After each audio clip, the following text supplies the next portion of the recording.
Gigising, trabaho, matutulog at gigising. Trabaho, matutulog kung ito ay iisipin. Paulit-ulit lang, para bang wala ng kulay.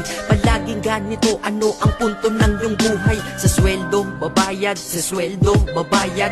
Kakasweldo lang pero ubos ang pera kagad. Ito ba talaga ang binigay na kapalaran? Hindi ka mabubuhay kung hindi mo babayaran. Mahirap pala to, sana maaga kong nalaman. Para kang malayang preso pag di ka anak mayaman. Dahil aking napuna kapag bumiyahe sa umaga. Mga tao sa paligid ko hindi rin maligaya. Tayo ay mga alipin sa moderno na lipunan. Magandang kinabukasan, kailangang pag-ipunan. Pero pagkatapos nun, ano ba ang kasunod? Ika'y magkakasakit, mamamatay ka ng pagod. Di ba napakalupit? Ganito ba talaga? Habang nabubuhay ka, pera ang mahalaga. Kaya magtrabaho ka, magbanat ka ng buto.